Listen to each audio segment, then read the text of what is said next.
Bismillahirrahmanirrahim. Assalamualaikum warahmatullahi wabarakatuh.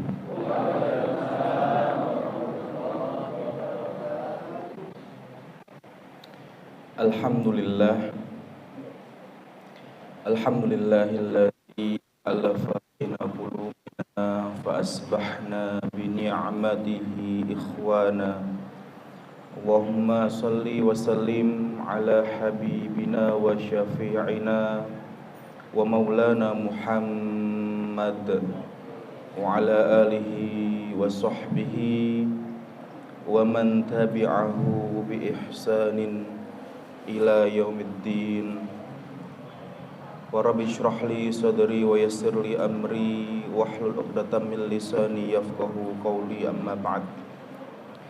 Allahumma anfa'na bima 'allamtana wa 'allimna ma yanfa'una warzuqna 'uluman tanfa'una fid dini wad dunya wal akhirah. Allahumma faqihna fid din wa 'allimna at-ta'wil. Allahumma inna nas'aluka 'ilman nafi'a wa rizqan thayyiba wa 'amalan mutaqabbala wa shifaa'an min kulli da'in wa saqam. Jamaah pengajian Ahad pagi, sebelum kita memulai kajian kita pada pagi hari ini, kita berdoa dan mendoakan pertama untuk guru-guru kita, untuk orang tua kita, untuk orang-orang tercinta kita. Semoga Allah senantiasa memberikan keberkahan, memberikan ampunan, memberikan kebaikan dunia akhirat, dan insya Allah kita semua dikumpulkan oleh Allah di syurganya bersama baginda Rasulullah sallallahu alaihi wasallam. Al-hadini as-salihah, naqra al-fatihah. A'udzu billahi minasyaitonir rajim. Bismillahirrahmanirrahim. Alhamdulillahi rabbil alamin arrahmanir rahim maliki yaumiddin. Iyyaka na'budu wa iyyaka nasta'in. Ihdinas siratal mustaqim. Siratal ladzina an'amta 'alaihim ghairil maghdubi 'alaihim waladdallin. Amin. Hadratal muhtaramin yang kami ta'zimi, yang kami hormati, para alim, para asatid, para kiai, para sepuh bini sepuh, wabil khusus pimpinan cabang Muhammadiyah Kecamatan Yosowilangun dan jajaran pimpinan daerah pimpinan cabang Aisyah Kecamatan Yosowilangun, dan seluruh hadirin hadirat jamaah pengajian Ahad pagi yang bertempat di Masjid Baitur Rahman. Masjid Baitur Rahman. Kalau saya kesini kenalnya mim kali PP, nggih. Betul nggih? Nggih. Ini masjid ada mimnya atau mim ada masjidnya?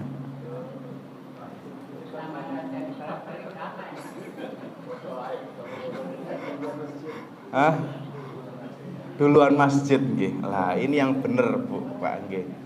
Karena yang dimulai dahulu oleh baginda Rasulullah itu adalah masjid. Ya.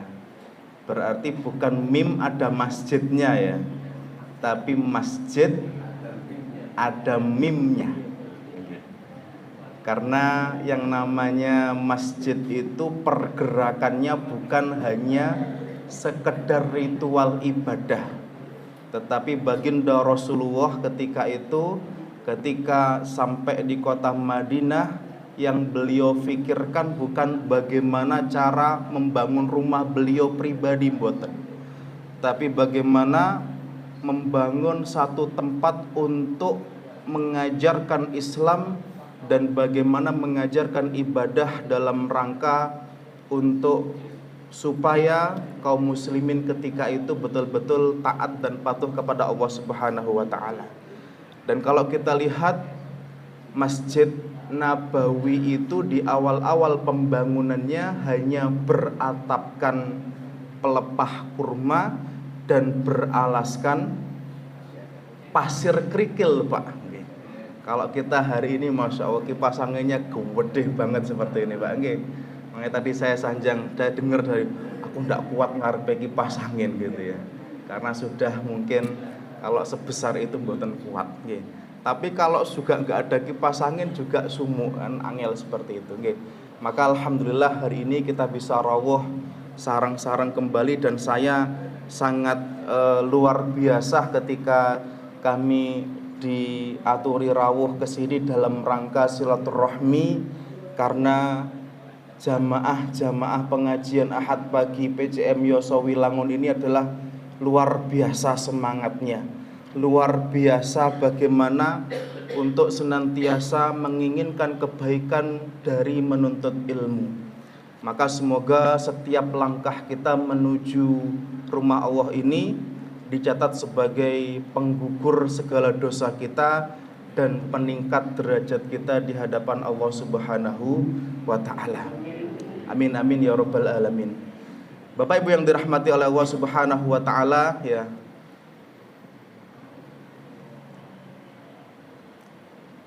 Ketika kita merefleksi diri kita sebagai orang tua. Jadi kalau seandainya di Muhammadiyah itu ini kita momennya itu kemerdekaan, Pak nggih. Saya memberikan mukadimah ini karena hari ini kita dalam suasana kemerdekaan.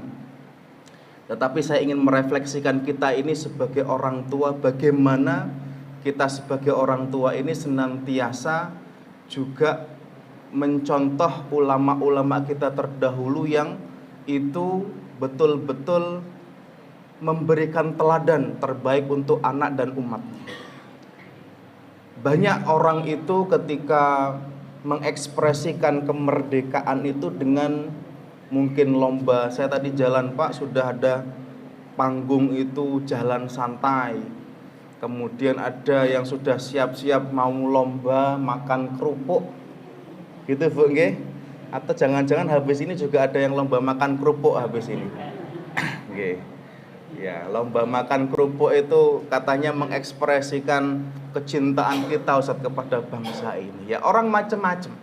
Ya, kita juga tidak bisa salahkan, tapi juga kalau kita hari ini umat yang senantiasa belajar, ya maka kita wujudkan kemerdekaan itu dengan hal yang lainnya.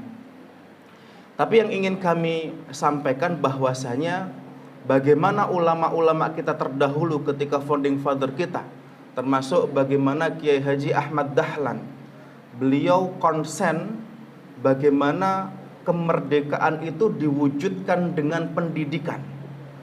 Dan pendidikan itu faktor utamanya adalah keteladanan. Maka Bu, saya izin memberikan satu informasi, satu fenomena, satu fakta ya. Di dalam Al-Qur'an ternyata dialog ya. Dialog antara bapak ke anak dan ibu ke anak itu lebih banyak bapak atau ibu? Ibu. Tak takoni dhisik sakniki. Sing paling banyak ngomongnya itu bapak atau ibu? Wah, kompak kalau gini, sepakat. Yang paling banyak ngomongnya itu ibu. Yang paling cerewet itu bapak atau ibu? Bu, niki estu napa pripun niki Bu? Napa nggih? Oh, diakui ya ternyata. Alhamdulillah. Nggih, ngaku ternyata Pak nggih. Luar biasa. Tapi ternyata secara fakta yang harus kita sama-sama pahami, dialog yang disebutkan oleh Allah Subhanahu wa taala dalam Al-Qur'an, Pak, yang itu dialog antara orang tua ke anak ya. Itu ada 17 ayat atau 17 tempat yang itu menunjukkan dialog orang tua dengan anak. 17 dialog. Dan ternyata 14 dialog di antara 17 tersebut adalah dialog antara ayah dengan putranya, dengan anaknya. 14 Pak. Yang dua itu dialog antara ibu dan anaknya. Dan yang satu dialog kedua orang tua dengan anaknya. Jadi di Al-Quran itu lebih banyak harusnya yang ngomong itu bapak atau ibu, Pak? Hah? Bapak. Tapi realitanya lebih banyak ibu atau bapak yang ngomong, Pak? Nah ini kita harus sama-sama menyadari fakta ini, Pak. Ternyata ya di dalam Al-Quran itu Allah contohkan dialog itu, Pak, lebih banyak bapak. Dan ini seakan-akan menjadi isyarah kita sebagai seorang bapak ya. Ternyata pendidikan dan keteladanan terbaik itu harus muncul lebih dominan dari seorang ayah daripada seorang ibu. Nah, ini fakta yang harus kita tahu dan kita sadari, Pak. Ya meskipun hari ini mungkin belum kita bisa realisasikan. Ustaz, saya itu dari pagi ketemu pagi Ustaz di luar. Lah ya apa? Wong jenenge penggaweane kados niku Ustaz. Artinya memang keadaannya seperti itu.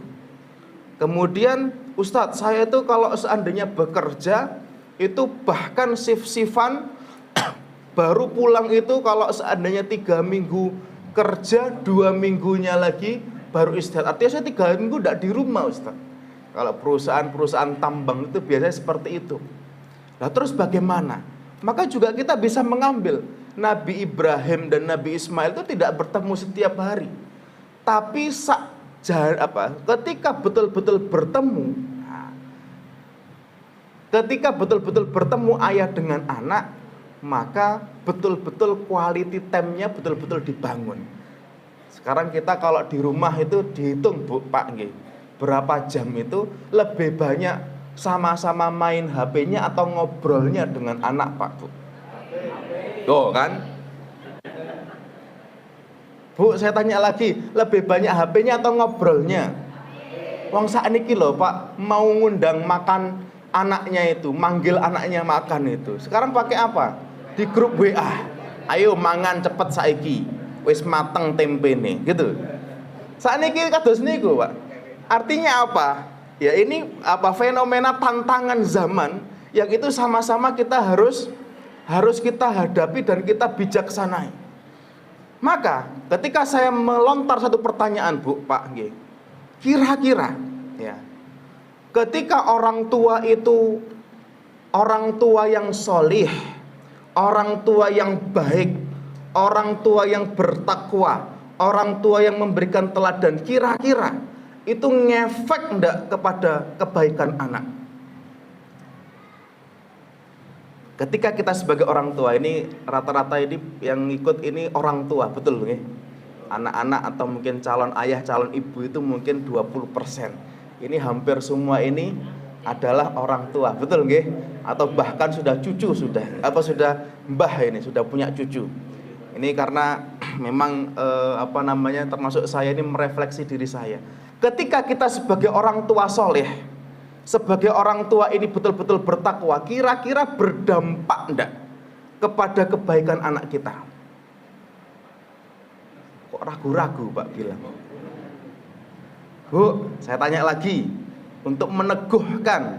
Kalau kita ini solihah, Bu, kita ibadahnya baik, akhlaknya baik, ngajinya baik, ilmunya baik, ngefek enggak dengan kebaikan anak kita? Ngefek aja atau ngefek banget?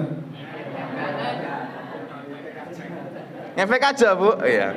Berarti kalau ngefek aja ini masih 50-50 saya.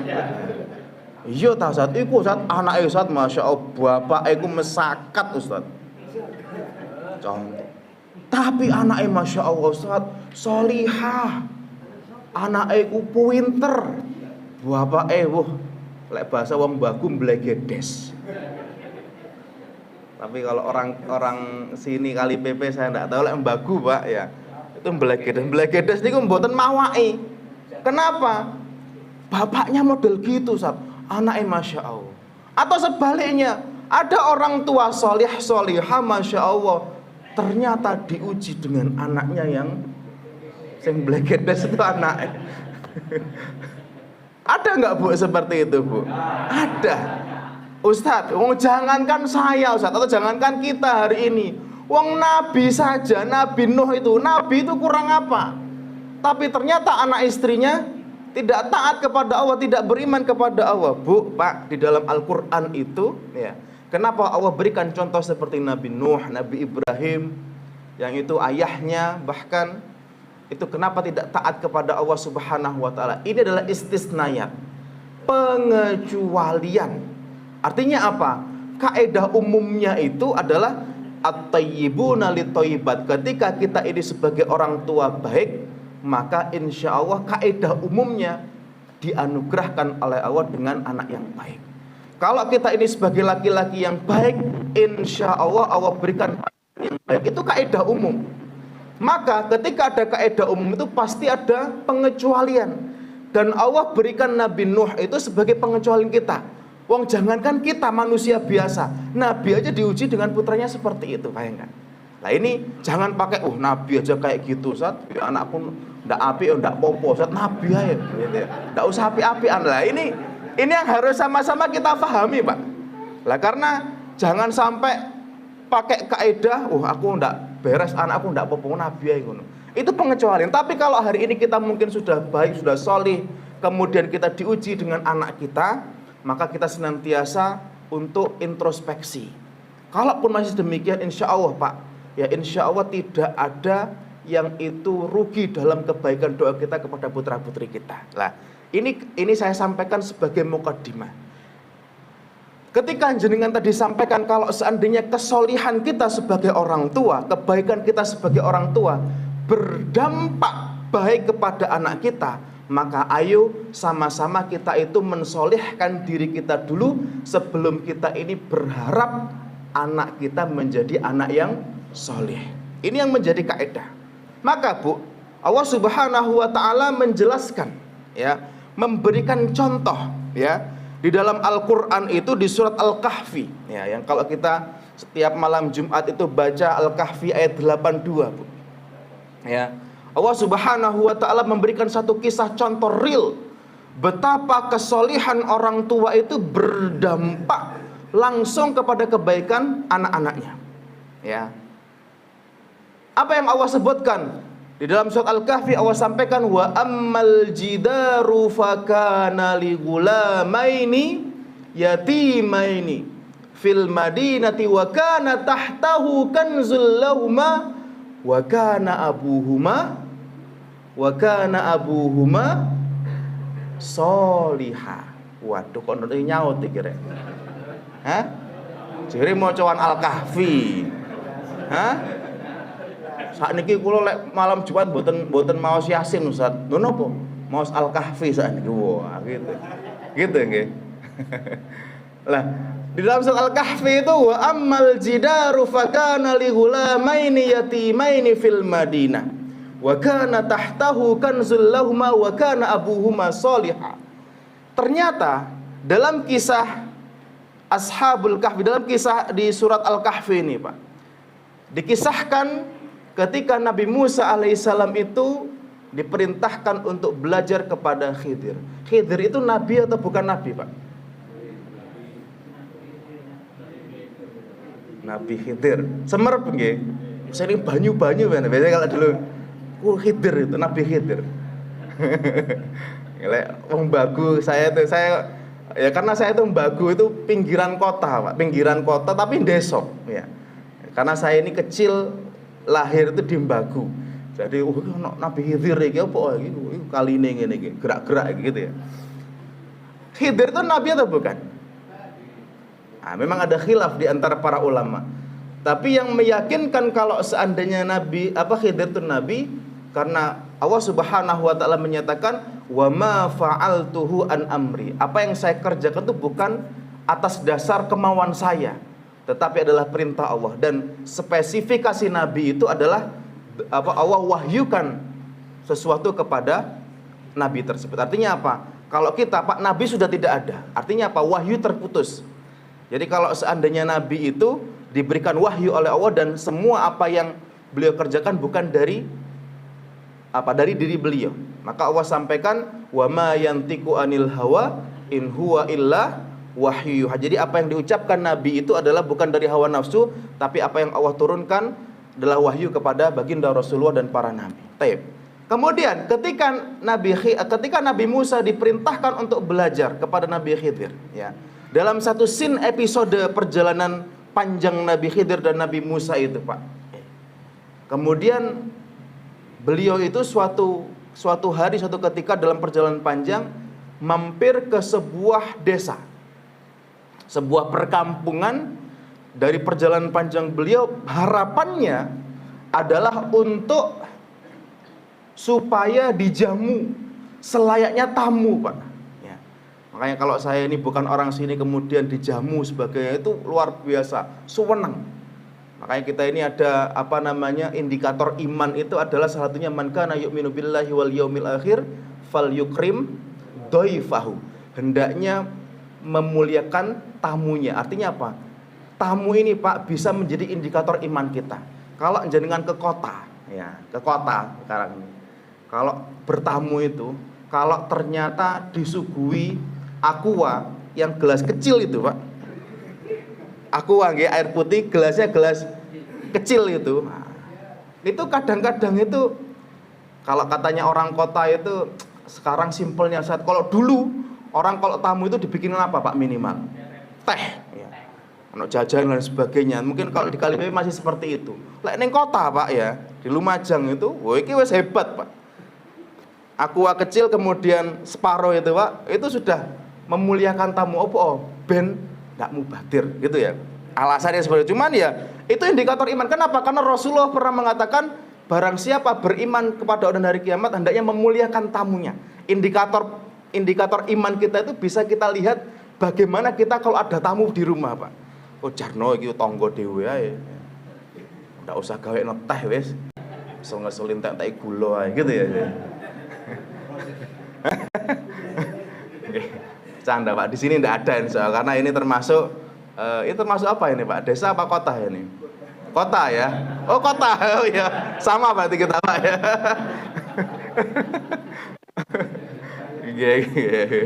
Ini sudah masuk perkotaan berarti. Maksudnya perkotaan dalam cara memuliakan tamunya ya.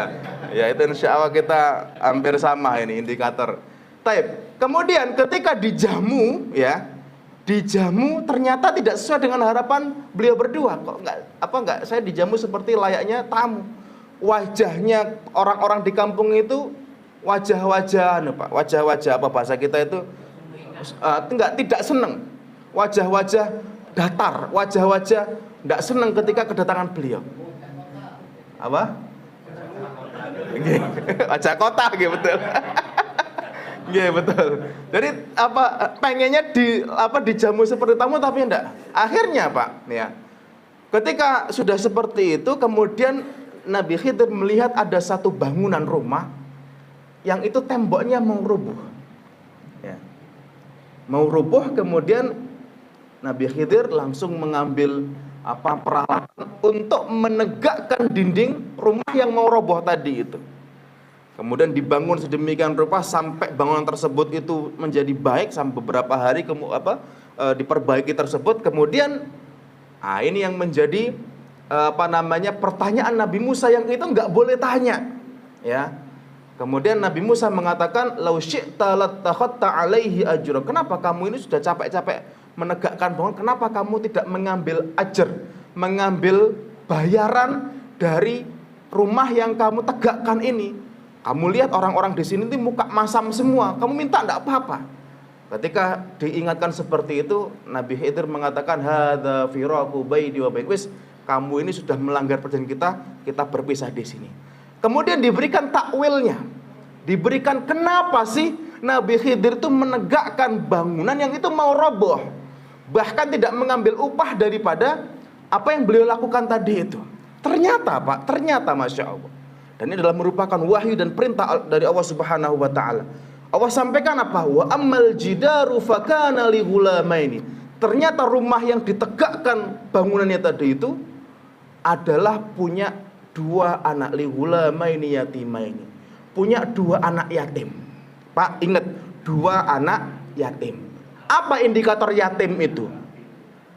Yatim itu ketika bapaknya meninggal dan usianya masih belum balik. Saya pernah digodain sama salah satu bapak-bapak itu, ya. Beliau sampaikan, "Ustaz, saya ini berjuang bekerja, Ustaz, siang malam, pagi siang malam. Untuk siapa? Untuk anak yatim di rumah saya, Ustaz." Loh, jangan punya anak yatim, Pak. Kan masih hidup. Iya, saya itu ngeramut anak yatim, Ustaz. Siapa? Istri saya anak yatim, Ustaz. Loh, istri jenengan? Pikiran saya, Pak, ojo-ojo ngerabi arek di bawah umur pikiran saya. Pinten yusone istri yang jenengan, Pak? 52, Ustaz. Loh, itu bukan anak yatim, Pak. Anak yatim itu ketika dia ditinggal bapaknya, usianya masih belum balik. Nah, ini anak yatim.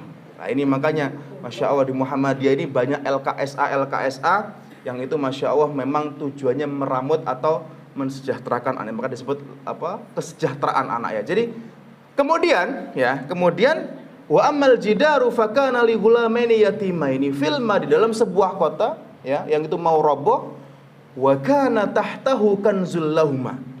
Dan di bangunan yang mau roboh itu, Pak, ada harta yang itu dipersiapkan oleh orang tuanya ya.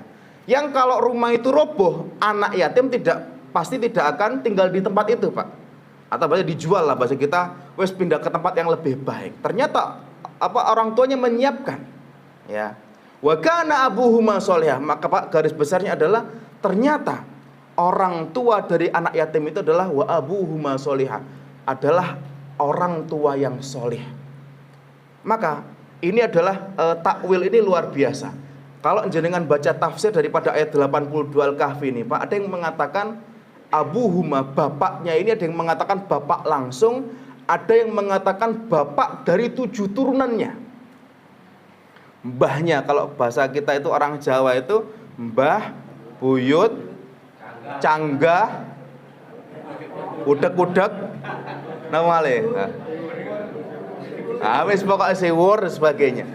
Nah itu sampai nomor 7 ya. Ada yang mengatakan ternyata yang disebut abuhuma sholihah itu adalah bapaknya itu yang menyiapkan tadi itu adalah bapak yang itu keturunan nomor 7, artinya mbah-mbahnya 7 turunan ke atas. Dan Allah masih jaga hal tersebut karena kenapa? Ternyata bapaknya adalah orang soleh. Kenapa, Pak? Wasilahnya kesolihan, Allah jaga anak itu melalui Nabi Khidir dan Nabi Musa, sehingga Allah Subhanahu wa taala menjaga harta yang itu betul-betul dijaga sampai anaknya itu betul-betul mendapatkan apa yang menjadi kebaikan yang disiapkan oleh orang tuanya. Itu efeknya luar biasa, Pak. Bahkan dalam hal harta itu luar biasa. Maka, Pak, dari kisah ini kita bisa sama-sama mengambil pelajaran.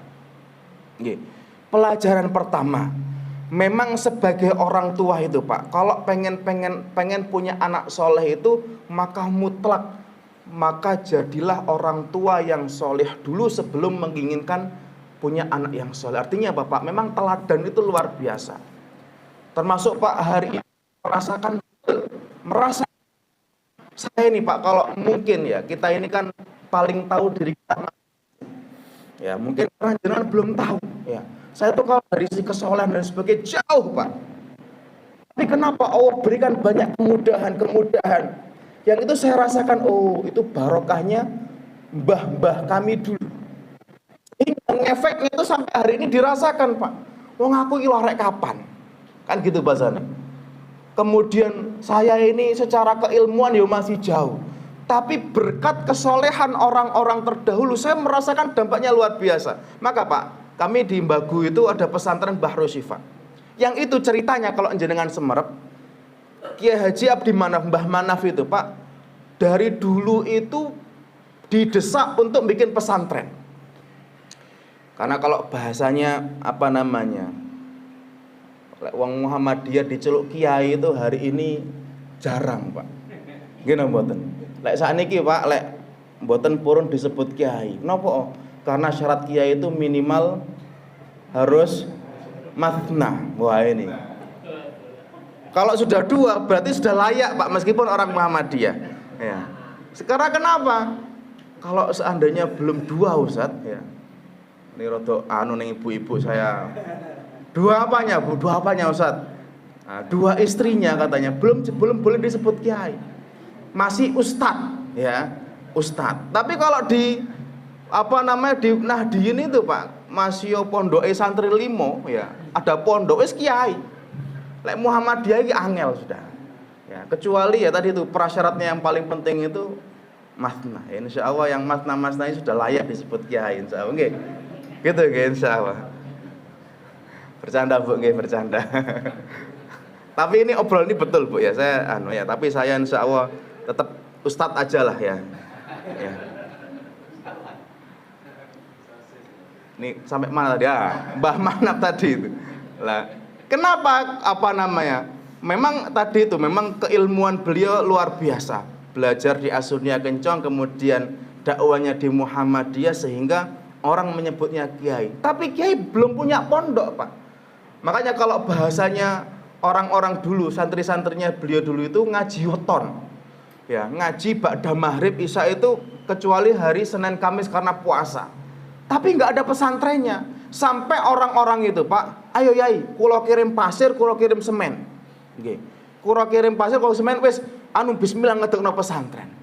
Kemudian beliau sanjang apa? Ojo sik, ya. Aku ndak nolak tapi ojo sik, tapi engko lek butuh tak jaluk. Nah, bahasa beliau seperti itu. Dan itu bukan 1-2 orang, Pak. Hampir santrinya atau mungkin kenalan beliau, nopo yai kulo bisa nyumbang nopo? Kulo nyumbang pasir nggih damel pesantren nggih. Lah kula dereng enggak ada pesantren. Tapi Pak, ketika beliau wafat, ya, kemudian dilanjutkan oleh generasi berikutnya bernama Ustaz Imron Rosyadi, Pak, itu seperti kalau ibarat tanggul itu, Pak, jebol, Pak. Ditahan jebol. Maka bantuan material, pasir semua itu betul-betul luar biasa. Allah grojok ketika ditanya saking pundi, kula riyen santrinya Yai Manap, kula riyen dan lain sebagainya. Sampai hari ini Pak, kami mendapatkan kebermanfaatan di pesantren itu bukan karena saya. Saya dulu diajar Ustadz Imron. Karena setelah Mbah Yai Manap itu yang merintis pesantren adalah Ustadz Imron Rosyadi. Hari ini Pak, itu betul-betul terasa.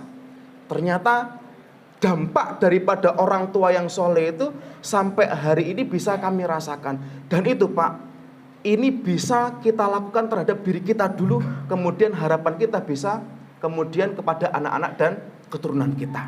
Maka ada 2 prinsip yang harus kita betul-betul lakukan, ya.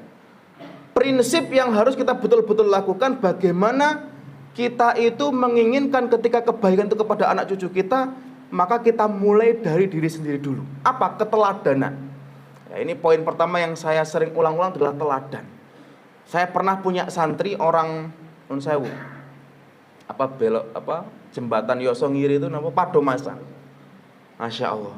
Rambutnya gondrong, Pak. Terus pokoknya luar biasa sudah top. Ternyata anaknya karep mondok, Masya Allah. Anaknya karep mondok, kemudian ibunya dorong. Bapaknya awalnya mboten purun. Tapi karena anaknya ngeyel wis mondok, ya. Tahu dari informasi itu dari baliho dan lain sebagainya. Dipondokkan, pertama kaget tuh. Kok ndak ono kunute, nah gitu. Awalnya seperti itu. Tapi karena menghafal Quran, Masya Allah, itu akhirnya baru merasakan efeknya. Jadi baru ke pondok itu anaknya mungkin baru setahun. Karena ndak mau untuk ngantar anaknya ke pondok, merasa dirinya itu. Ternyata ketika ke pondok, Ustaz, matur nuwun Ustaz, beliau cerita, kulo iki biyen ngene-ngene, wis diceritakno kabeh terkait prestasi daripada bukan prestasi bapaknya dalam hal yang tanda kutip tidak baik tadi itu, Pak. Kulo ngene dan sebagainya, Ustaz. Kulo sampai hari ini nggih ceritakan. Terus juga jenengan semerap. Lah terus dalam batin saya, wah iki angel. Tapi Masya Allah, semenjak anaknya di pondok, Masya Allah, sudah mulai sholat, sudah mulai sedikit kemudian yang cerita istrinya, Ustaz, bapak ini Masya Allah semenjak anaknya di pondok, Ustaz, ini luar biasa, ini gila sebagainya. Ngefek, Pak. Kenapa? Karena memantaskan anaknya. Nah, kita ini hari ini, Pak, ya kalau kita ini pengen kadang-kadang juga kita mulai dari kita dulu. Kadang ada yang dimulai dari anaknya, kemudian bapaknya atau orang tuanya jadi baik karena lihat anaknya semangat. Tapi hari ini karena kita sama-sama ngaji, kita mulai dari diri kita dulu, ya. Imam Suyuti itu, Pak, siapa nggak kenal Imam Suyuti? Imam Suyuti adalah yang mentafsiri tafsir Jalalain. Jadi Jalaluddin As-Suyuti sama Jalaluddin Al-Mahalli. Imam Suyuti ini, Pak, ya. Beliau produktif sekali dalam menulis kitab-kitab dalam semua cabang keilmuan Islam itu sampai 600 kitab, Pak. Bayangkan. Menulis bukan membaca ya. Kita ini satu kitab itu tidak khatam-khatam, Pak. Tanya Ustaz Syafi'i itu, beliau ini kalau mengkaji Riyadhus Shalihin ya. Itu ya durung khatam-khatam, mungkin sudah bertahun-tahun saat ini. Tapi ya itu baru baca. Ya. Belum menulis, Pak. Lah beliau tuh bisa menulis 600 kitab, bayangkan. Tahu enggak, Pak? Ya. Yang hebat itu Imam Suyutinya atau orang tuanya? Yang hebat orang tuanya, Pak. Ternyata bapaknya Imam Suyuti itu, Pak, memang beliau itu adalah ahli ilmu, dua-duanya ahli ilmu. Suka membaca, suka ilmu, Pak. Sampai di rumahnya itu ada 3/4 bagian rumah itu isinya buku, Pak. 1/3 itu isinya kalau nggak kamar mandi, dapur, tempat makan. Sisanya buku, Pak. Bayangkan, ada nggak yang rumahnya seperti itu hari ini?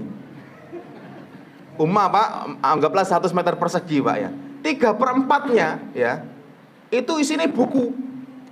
1/3-nya lagi itu apa? Kamar mandi, dapur, tempat makan. Selesai. Ada yang rumahnya seperti itu, Pak? Angel gitu ya, Pak ya. Angel ya. Misalnya TV ini gede saking tengah. Paling gede ruang ruang santai satu po. TV ini gede. Kok lek ndelok film TV enak banget ya. Kok nek bosen saat sumpekan wis karaokean saat gitu. Ini di luar sana, Bu, nggih. Di sini enggak ada insyaallah, nggih. Aman di sini karena orang ngaji semua, nggih. Orang ngaji semua ya. Kalau orang ngaji itu insya Allah semangatnya luar biasa. Lah, 1/3 rumahnya itu adalah isinya untuk yang lain, 3/4-nya itu isinya ruang baca.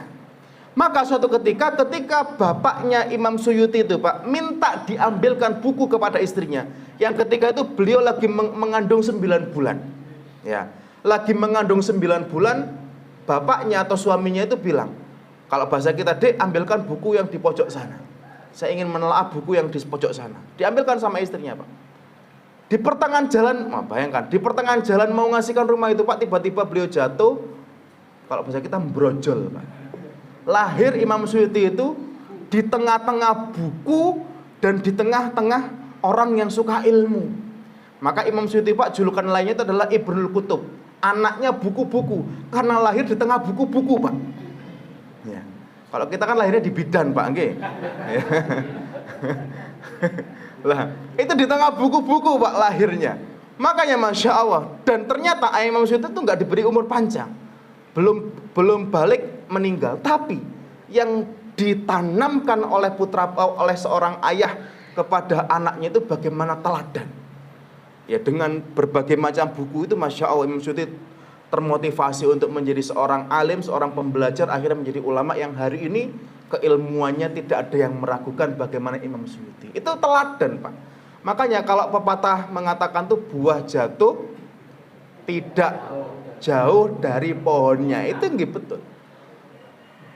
Dan kalau kita baca literatur syair Arab itu, bahasanya gini, Pak. Al-waladu sirru abihi. Anak itu menjadi rahasia orang tuanya. Leono, Pak, ada anak itu, Pak. Ya, wis sembarang kalir ya, sepak terjangnya. Kemudian ada orang komen, "Ku sapa iku? Anake sapa iku?" Delon ra, sapa koyo sapa iku? Koyo sapa, Pak? Bapak gitu ya. Loh, ini nggak bisa dibohongi, Pak. Artinya apa? Kita itu sebagai orang tua mungkin bisa menutupi aib keluarga atau aib diri kita sendiri, tapi ternyata dibuka oleh anak. Bagaimana kita mendidik. Makanya saya itu kadang-kadang itu betul-betul itu ke anak itu investasi yang luar biasa. Karena kadang ini kita sudah menutupi dan lain sebagainya. Ternyata, Pak, terbuka oleh anak kita. Innaudzubillah, semoga Allah berikan kebaikan untuk putra-putri kita. Kemudian yang kedua, yang kedua ya adalah ketika kita melihat kisah daripada surat Al-Kahfi ini, Allah jaga harta. Bahkan dikatakan sampai 7 turunan. Ingat, Pak, harta itu akan dijaga oleh Allah selama itu mendapatkannya dengan cara yang baik. Ini saya khususkan wabil khusus untuk bapak-bapak ini. Maka kalau kita baca satu hadis yang itu ada di Arba'in Nawawi itu Pak, Rasulullah itu pernah memberikan satu statement hadis. Beliau pernah bersabda, innallaha thayyibun wala yaqbalu illa thayyiban. Allah itu maha baik, Allah itu maha suci, Allah itu maha indah dan hanya menerima yang baik-baik pula. Artinya apa? Allah itu tidak akan menerima kecuali yang baik, Pak. Allah itu enggak menerima harta-harta yang tidak baik. Artinya apa? Bayangkan, Pak, 7 turunan dijaga sampai ternyata dikeluarkan di keturunan ke-7. Ya kalau hari ini, Pak, jenengan mungkin bedakan ibu-ibu nih saya tanya ya. Pernah enggak, Bu, jenengan itu suatu saat merasakan pegang uang 5 juta seminggu habis, atau kadang-kadang megang uang itu cuma 200.000, rong minggu ndak entek? Hah?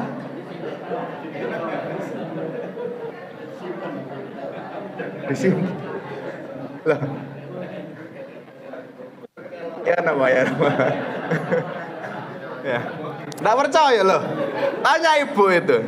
Lek bapak pira-pira ya entek biasanya gitu ya. Bapak kita takoni, "Pak, pernah nggak Pak ya ngasih uang ke suami 100.000 sama 100.000 itu dipegang sendiri, Pak? Coba dibandingkan lebih cepat mana habisnya?" Yo tergantung saat ya. Kayak itu kok rokok, kayak itu dan sembarang kalir gitu. Lek ibu itu 1.000 iso gawe mangan ping 3, Bu ya. Kadang sik njajano anake, kadang yo bayar urunan apa jenenge Agustusan nggih. Cukup, Pak. Lek bapak iku mbuh kok nang ndi mau 1.000 ya. Kok aja njokok paling ya, padahal lali mau gawe ngopi ya nraktir teman-temannya. Loh, kadang seperti itu, Bu. Kadang kita megang uang banyak kok cepet entek ya. Tapi megang uang sedikit, Pak, itu bisa lama. Yo tiba-tiba ada tonggo yang atar jajan atau tersego ya. Tiba-tiba ada yang ngajak nraktir makan di warung. Kan kita pernah, Bu, ngerasakan seperti itu, Bu? Pernah? Atau enggak pernah, Bu? Moro-moro entek terus gitu. Ya, kadang memang kita merasakan kok cepat habis ya. Nah, ini cepat habis itu artinya habisnya enggak tahu, bukan habisnya karena buat anak bayar sekolah. Kalau buat anak sekolah itu masih jelas, Pak. Kadang moro-moro entek. Nah, karena saya pernah, Pak, mendapati ada orang itu datang ke saya, "Ustaz, saya boleh enggak minjem uangnya? Kalau wasi mawon, kalau lihat aja itu. Mas, sampean ki enggak kualik ta? Sampean kan kerja di perusahaan yang itu yang saya pernah tahu, Pak, itu gajinya 2 digit. 2 digit itu nole loro, Bu, di paling anu ya.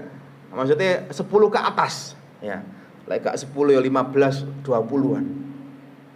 Kok teng kula niki satu guru ngaji, kula ini guru ngaji nggih kadang ya apa jenenge ya cukup ya, tapi alhamdulillah cukup kula sanya. Nggih Sat, kula nyuwun apa kula ngampil 500.000 mawon. Sik tak takon damel napa? Niki Sat, kula seminggu lagi belum bulan baru kula damel tumbas beras. Kenapa? Karena di rumahnya sudah ndak ada yang dimasak buat istri. Loh, sik toh. Jenengan ini kan gajinya 10 ke atas kok bisa nggih mboten semerep kok tiba-tiba habis uang kula. Gitu, Pak. Akhirnya kula ketika itu ya sudah, akhirnya beras itu di rumah itu kebetulan masih ada, kula paringi 100.000 wis ndak usah dibalekno. Karena memang bilangnya buat beli beras, tapi nggak tahu kalau buat beli yang lainnya saya nggak tahu. Tapi memang bilangnya seperti itu. Tapi memang ada, Pak, orang itu mungkin secara nominalnya banyak, ya, tapi cepatnya, habisnya juga cepat. Nah ini kadang-kadang seperti itu. Maka Allah berikan satu gambaran di Al-Quran ini, Pak. Bayangkan harta 7 turunan itu, Pak, dijaga oleh Allah sampai ke turunan ke-7, Pak. Kalau itu bukan karena harta yang thayyib, yang baik, itu nggak bisa bertahan. Paham, Pak? Percaya nggak? Harta baik itu akan bertahan. Ya makanya pentingnya barokah itu, Pak, itu. Ya. Jadi dalam rumah tangga itu kenapa doanya barakallahu lakum wa baraka alaih? Bukan karena apa? Karena di dalam rumah tangga itu bukan sekedar nominal atau banyaknya, tapi yang penting barokahnya. Barokah itu apa sih? Dari kata birkah. Birkah itu artinya apa? Birkah itu artinya kolam. Kolam itu sifatnya menampung, Pak. Jadi kebaikan itu tertampung sehingga kita bisa mengambil kebermanfaatan keberkahan tersebut. Nah ini Pak yang harus kita perhatikan ya. Maka prinsipnya adalah dalam satu rumah tangga tadi itu Pak, bagaimana kita itu hanya memberikan yang baik-baik kepada anak dan istri kita. Ini pesan untuk Bapak ya. Maka Rasulullah sebutkan dalam hadis ini Pak, wa dzakara rajulun, kata Rasulullah. Setelah memberikan statement Allah itu maha baik dan hanya menerima kebaikan, menerima yang baik juga, kemudian memberikan satu contoh, wa dzakar rajul, menyebutkan satu contoh Pak. Apa yang beliau contohkan ya? Rajulun yutilus safar. Ada laki-laki itu Pak yang itu memperbanyak safar. Ini mungkin saya pernah sampaikan, memperbanyak safar. Dan safar itu menjadi sebab dikabulkannya doa. Ya, jadi ada hadis mengatakan salasun la turaddu biha da'watu. Ada 3 golongan yang tidak ditolak doanya. Apa namanya al-mazlum, orang yang dizalimi. Ini yang sering menjadi menjadi andalan ibu-ibu ya. Saya terdolimi, doa saya mustajab ya, padahal bukan didolimi karena jenengan garai dulu kemudian dibales gitu aja. Ya kan gitu Bu ya, di sinetron-sinetron itu Bu ya. Kadang-kadang itu ibu-ibu itu saya didolimi, saya doa ben tambah sugih gitu ya. Itu kalau ben tambah sugih masih mending. Kadang itu ada ibu mendoakan tak dongakno Ustaz, sing dolimi aku muga-muga ndang mati cepet Ustaz gitu ya. Kadang-kadang seperti itu. Yang kalau yang belum ngaji itu insya Allah, yang nggak ikut ahad pagi biasanya seperti itu. Tapi kalau ahad pagi insya Allah buatan doa seperti itu. Oke. Lah, musafir ini termasuk mustajabnya doa, menjadi sebab mustajabannya. Rajulun yutilus safar. Asy'atha wa akbar, kata Rasulullah. Saking panjangnya dia itu bersafar, Pak, bayangkan. Dia itu bajunya itu sampai kumel, rambutnya sampai penuh debu. Saking lamanya perjalanan tersebut, musafir Pak.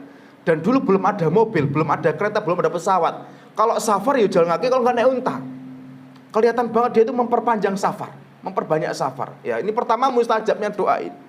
Kemudian wa yamuddu yadaihi ila sama, mengangkat tangannya ke atas Pak. Ketika berdoa itu mengangkat tangan ke atas. Dan ada sebuah hadis mengatakan innallaha yastahyi idza rafa'a.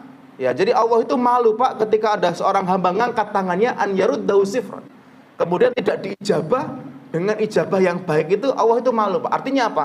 Ada orang berdoa Pak ngangkat tangan, ini soal mustajab. Jadi laki-laki tersebut itu Pak disebutkan Rasulullah itu dia ngangkat tangan, dia safar. Kemudian wa yaqulu ya Rabbi, menyebut-nyebut nama-nama Allah yang terpuji. Kalau bahasa kita ya Rahman, ya Rahim, ya Razzaq urzuqna. Itu menyebut-nyebut nama Allah yang terpuji. Ini salah satu merupakan sebab daripada dikabulkannya doa. Ya, kita memuji Allah dulu sebelum kita berdoa. Itu adabnya dalam berdoa. Menyebut-nyebut Allah, diangkat tangannya ya Rabbi, ya Rabbi. Artinya apa? Semua daripada sebab dikabulkannya doa itu diberikan. Ada semua pada laki-laki ini. Tapi Rasulullah memberikan contoh apa? Ternyata laki-laki tadi ini Pak yang luar biasa panjang safar, ternyata wa mat'amuhu haram. Ternyata makanan yang dimakan itu haram. Wa mashrabuhu haram, minumannya haram. Wa malbasu haram, pakaiannya haram Pak. Wa ghudhiya bil haram, termasuk ngasih makan anaknya dengan makan yang haram. Fa anna yustajabulah, kata Rasulullah. Gimana Allah mau mengabulkan doa orang ini? Paham Pak? Ini pentingnya makanan yang halal Pak. Makanya kadang-kadang ini Pak, kita ini sudah luar biasa ya. Kira-kira ketika kita sebagai orang tua, sebagai bapak khususnya yang pencari nafkah ini Pak, memberikan makanan yang tidak baik kepada anak kita, ngefek nggak kepada akhlaknya anak? Ngefek Pak, ngefek. Maka hati-hati ya. Kita ini berusaha betul-betul menjaga apa yang kita masukkan ke mulut anak istri kita tuh hanya yang baik, karena itu berdampak pada kesolehan anak. Ya, ini borderline buat para pejuang nafkah, buat bapak-bapak yang senantiasa berjuang untuk memberikan yang terbaik. Karena sebagian orang katakan Pak, wong jenenge rezeki Ustaz, wong sing haram ae angel, pemenang sing halal. Loh niki estu Pak, saya pernah mendengar itu, aku Ustaz baru oleh rezeki, ya. Baru oleh rezeki. Kula infak setang pondok, alhamdulillah pikir. Kula tak ngerti. mari panen toh Pak, mboten. Mari betul Pak. Kula nembe oleh nomor Ustaz. Estu demi Allah saya sampaikan. Saya katakan nomor nopo Pak, kula nggih mboten nyambung, nomor nopo. Nggih biasane niku Ustaz kula nggih iseng-iseng Ustaz kula sampeyan. Nomor nopo? Kula tegaskan lagi Pak. Nggih nomor togel Ustaz. Loh, dalam hati saya, estu Pak togel. Nggih estu Ustaz. Niki alhamdulillah kula sebagian kula infakaken teng pondok Ustaz. Bu, kalau tanglet ini biasa yang lek jenengan Bu ditompo napa ditolak. Loh, niki hukum fikih masalah niki, hukum fikih niki. Ditompo napa ditolak? Hah?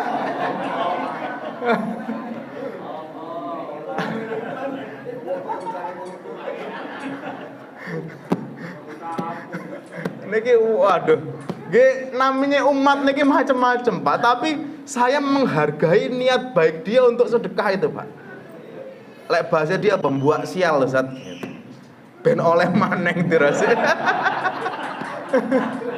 Lah ngene iki angel Bu ya. Saya membimbing umat iki lek kate dipenggak ojo ndak oleh seperti itu ndak bisa. Nggih pelan-pelan memang disanjangi. Yang alhamdulillah saat ini insyaallah mboten nggih. Karena nggih kula kadang sering kepanggih nggih tonggo kampung ya. Tukum ya di Mbah Bu Tukum ini kan sering kepanggih. Nggih seperti itu kadang-kadang memang seperti itu. Saya tanya dulu, kira-kira ketika dia mensedekahkan sebagian itu ditompo apa mboten kali Gusti Allah?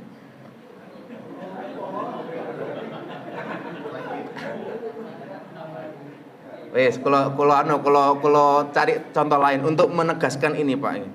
Kalau kita itu wudu, ya, ndak nemu air Pak, kekeringan musim kemarau bertahun-tahun, dan air itu harus beli.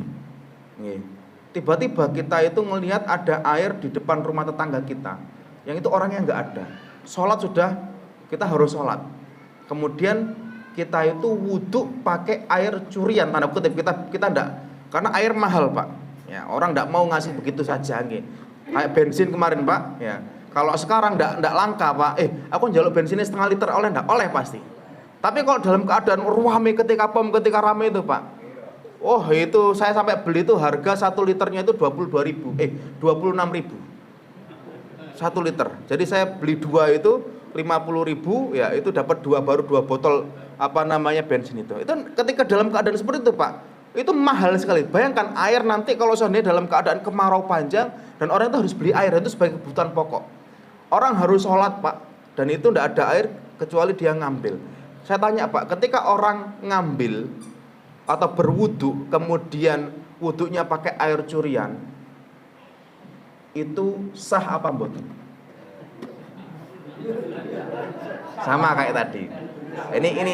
Ini saya sering bilang, ini pertanyaan seperti ini sering dianukan. Sah apa mboten Pak? Betul. Wudunya sah. Wudunya sah, sholatnya sah, ya. Tetapi dia berdosa karena mencuri dan tidak diterima. Tapi sah Pak.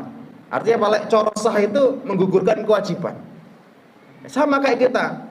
Ketika ada orang sedekah Ustaz, ya, ternyata pakai harta curian atau harta judi. Ya. Bagaimana hukumnya? Sah. Ya, tapi tadi itu diterima apa mboten nih? Ya, dengan hadis tadi ini layak balu illa thaiban. Allah tidak menerima kecuali yang baik. Ya. Tapi kita jangan menggaung, ojo. Nah, tapi akhirnya pelan-pelan namanya kita ini mengayomi umat gitu. Jadi sanjang kita sampai alhamdulillah hari ini juga sudah insya Allah berhenti. Nah ini Pak, ini yang harus kita tegaskan. Pertama, bagaimana Pak memastikan anak dan istri kita itu hanya makan yang baik. Bu, biasanya Bu, sing sering ngitik-ngitik bapak itu ibu-ibu. Nggih. Pak, iku lho Pak, motornya tonggo itu NMAX Pak. Mosok mulai biyen Honda Supra ndak ganti-ganti Pak. Nggih. Loh, sedangkan istrinya paham kalau seandainya mungkin gaji suaminya itu ya cukup buat makan, alhamdulillah bisa kemana-mana motor Supra tadi. Tapi yang ngitik-ngitik itu loh biasanya ibu. Gini apa betul Pak? Betul Pak? Oh, kok enggak terima ibu ini Pak? Enggak, yang sering untuk seperti kalau guyon, namun guyon Ustaz. Tapi namanya suami itu Pak, suami ini kalau sanjangi nggih. Suami itu tidak akan rela ketika orang yang dicintainya itu merasa sedih, Pak. Gini apa betul Pak? Loh, ngene estu. Suami yang baik itu, Pak, nggih. Ketika istri nyebut apa gitu, itu sambil jalan di perjalanan tuh mikir-mikir, ya apa carane nukokno emas iku ning anu. Estu, Bu. Pak iki lho Pak mulai rabi biyen Pak, durung ganti-ganti baru nambah blas Mas Pak. Mosok mulai biyen iki digawe, mosok ndak ono sing ditambah-tambah mas-masane Pak gitu ya. Ya oleh ana rezeki Pak, mbasno aku mas-masan Pak gitu. Hah? Ono iku Mas anu, Mas Tejo niku ono iku. Loh, tapi Bu, ketika di jalan sambil kerja mikir, iya ya aku mulai rabi biyen ndak tahu nukokno mas-masan mulai nang bojoku. Nggih kok sing ini mengkonfirmasi apa? Nggak tahu nukon itu mikir gimana caranya membahagiakan. Seperti itu. Makanya hati-hati Bu, hati-hati estu. Kadang-kadang suami itu tidak niat untuk tidak niat untuk berbuat tidak baik. Tapi karena itu dipacu oleh istri dan lain sebagainya, akhirnya kadang-kadang suami itu nekat dan lain sebagainya. Enggak korupsi kula mboten enggak ada sing dikorupsi satu. Nah ini yang harus sama-sama kita tegaskan. Maka ada seorang tabiin perempuan itu mengatakan kepada suaminya, Pak, kalau bahasa kita, wahai suamiku, saya kuat dengan menahan kelaparan dan menahan kehausan karena kami tidak makan dan minum. Tapi wahai suamiku, kami sangat tidak kuat ketika nanti kami harus dijebloskan oleh Allah ke neraka gara-gara apa yang kau masukkan ke dalam mulut kami adalah sesuatu yang tidak baik. Jadi istri itu ketika sudah seperti lego Pak suami itu Pak. Alhamdulillah bojoku nriman rerek. Enggak tahu nuntut opo-opo, ada gitu Bu ya. Gitu Bu ya. Insyaallah nriman-nriman semua nih ibu-ibu ini insyaallah.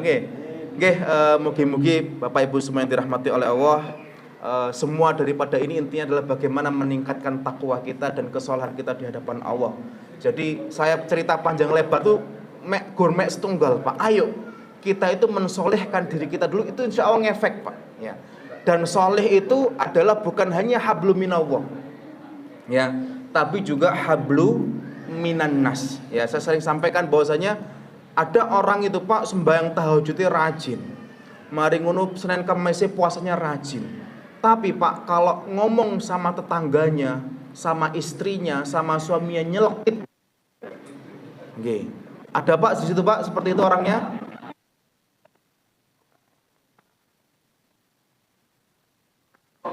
Jadi jangan sampai seperti itu. Jadi rajin ibadah hablum minallah tapi ternyata hablum minasnya tidak baik. Atau sebaliknya, ada orang itu apian ning wong, dermawan, loman, tapi tidak tahu sholat. Lapo sholat itu salah. Insya Allah tidak ada kita mriki nggih. Tapi ada orang seperti itu Pak. Ada nggih. Wonge apik tapi tidak tahu sholat. Ada. Tapi boten teko Pak. Nah niki niki yang harus kita sama-sama intinya kita ini setelah pengajian Ahad pagi ini pulang-pulang dari tempat ini Pak, ada yang dibawa, ayo bismillah kita solehkan diri kita, insya Allah itu berdampak konkret kepada anak cucu kita di masa yang akan datang. Qulu qouli hadza wa astaghfirullah li wa lakum wa lisa'il muslimin barakallahu fikum. Wassalamualaikum warahmatullahi wabarakatuh.